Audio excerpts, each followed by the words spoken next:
me see if I got this straight. Are you kidding me? From now on, 5 in one household, says Jesus, will be divided. 3 against 2 and 2 against 3. You guys hear that lesson? Yeah? Quite something, isn't it? So do you think Jesus was like promoting and endorsing family conflicts and family fights? What do you think's going on with that? I mean, for crying out loud, families can't even get along going on vacation. Have you ever experienced that? Right? I know that we're in the middle of August and vacations are starting to wind down a little bit, but hey, guess what? I'll just name it. Sometimes vacations can be very, very stressful on families. How many of you, raise total honesty, okay? Being 100 today, how many of you have ever had a fight with your spouse on vacation? In a tent. And then you gotta do that really loud whisper and tell what you wanna say without anybody else in the campground hearing you. You know, one of those kind of nights? Yeah, those sleep really well, don't they? Or what about when we have this great idea to take the family on a vacation, and we can't figure out for the life of us why the kids are fighting all week and not getting along as we're on this wonderful family vacation? Well, parents, it's our fault. Because all year, our kids have their own schedule, they're doing their own thing, and we as parents think it's a great idea to put them together and force them to have fun in a small space all week. Of course they're not going to get along, right? Families can't even get along trying to figure out a vacation. Or, let's not forget, we still have that family reunion we have to go to this summer. And we know Uncle Ed, not you, Ed, a different Uncle Ed, is going to start talking politics and tell us who we should be voting for in the upcoming presidential election. Does your family ever have any tension over politics? You know, it's funny because we stopped by my brother and sister-in-law's, Pam's sister Michelle, and we're taking back a bike rack that we borrowed, and it's for Pam's bike. I don't ride. But anyways, Ben likes to poke at me because we're on the opposite ends of the political spectrum. And so he is poking at me when we're dropping off the bike rack, and he wanted to get a conversation going about politics, and I didn't take the bait. I just wasn't going to do it that day. So we get back in the car, and Pam thanked me for not taking the bait and not entering that conversation with him. Because, see, I figured things out in my old age. If I would have taken the bait, there would have been family tension in the car ride home.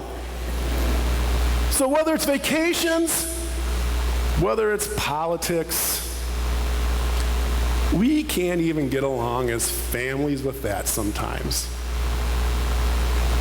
And yet, Jesus really doesn't have to encourage divisiveness, does he?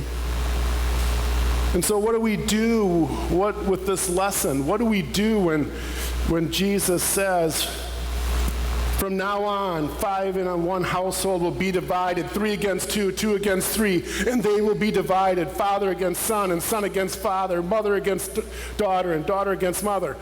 And this one, I can get this one. Mother-in-law against daughter-in-law. I can get with that one, maybe. Really? So what was Jesus talking about? What was he doing in saying that? I mean, it's this, guys. He was already fixing his eyes towards Jerusalem and what had to be done for him with the cross. And he wanted to remind his disciples especially that discipleship comes with a cost. You see, in Jesus' day, people who believed in Jesus were thrust into conflict almost immediately. And many times that also had to do with their families.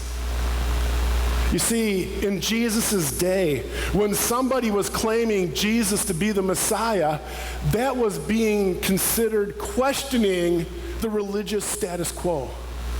When somebody was saying they're a follower of Jesus in Jesus' day, that was questioning the political system. And is also questioning the economic status quo as well. And you know what questioning does? It creates a threat for those who are in authority. And that's what was going on. So on top of the political, religious, and economic threat following Jesus meant, and how that was a threat to the authorities, even if you were a Jewish family in Jesus' day, it still created more problems in being a follower of Jesus, because that meant you were claiming him to be the Messiah, and he was not looking like the kind of Messiah they were hoping for. He was not acting and looking like King David the warrior. That's who they were waiting for. This guy was way different than that. He was already breaking boundaries and barriers by talking to women in public. He was already healing people who were sick on the Sabbath. He was doing all this stuff. He was nothing like the Messiah they were anticipating in the Jewish community. So you can understand where the division and the divide, not only politically, religiously, economically, but within family structures of the controversy that Jesus brought. And I can only imagine the conversation that would take place and what it might sound like between a father and a son. Son, I don't want you hanging out with that crazy rabbi because he's going to get you in trouble. And plus, he's not the Messiah. Dad, please don't tell me what to do. I know you're upset with me right now, but here's the deal. I like what he has to say. Son, be careful. I don't want you killed. Why are you doing this? Does it make sense? Can you kind of get what might have been going on in Jesus' day? And what does all of this mean for us in Sheboygan on a hot August Sunday? I mean, I got thinking about that this week, and the reality is for us, for our faith life here in America, it's pretty comfy and cozy, don't you think? I mean, seriously? We're coming to church in broad daylight. We're not hiding. We're not sneaking into church in the middle of the night in fear of being persecuted. That wasn't the case in Jesus' day. Pew Forum on Religion and Public Life did some research. And in 2013, it is estimated that 100 million Christians were being threatened of being persecuted or killed in 111 countries around the world. 100 million Christians.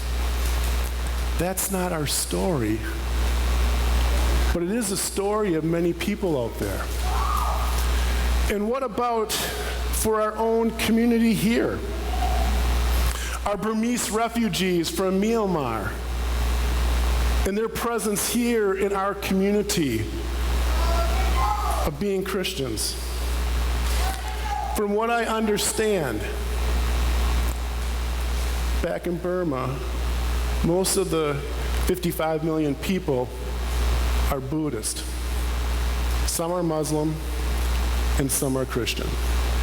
My understanding is that Burma or Myanmar has a national religion, so to speak, which obviously would make it Buddhism. And there was 4 laws that were passed to make sure to keep the race and religion purified and protected. Thus, we have Christian refugees and others in fear of their lives who found their way to refugee camps in Thailand and Malaysia. Sheboygan is getting 100 more Burmese refugees this year. There's probably another 25 or 30 yet to come. Next year, we're going to get another 140. You see, some are Buddhist, some are Christian, some are Muslim. What does this mean for us, and why do I tell you all of this? Because we have a role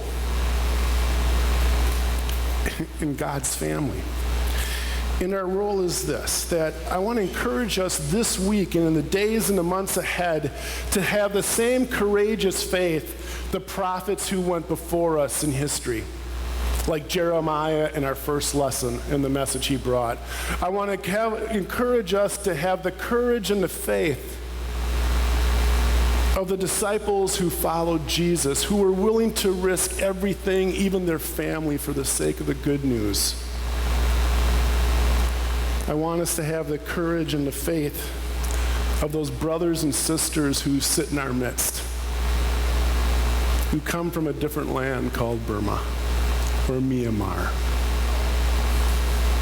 A lot of them fled because of their faith, worried about their families. But here we are as God's people, welcoming, receiving, and showing hospitality to strangers. May we be so bold in our mission that God is calling us to, that sometimes if it creates a discussion or a disagreement, maybe that's okay.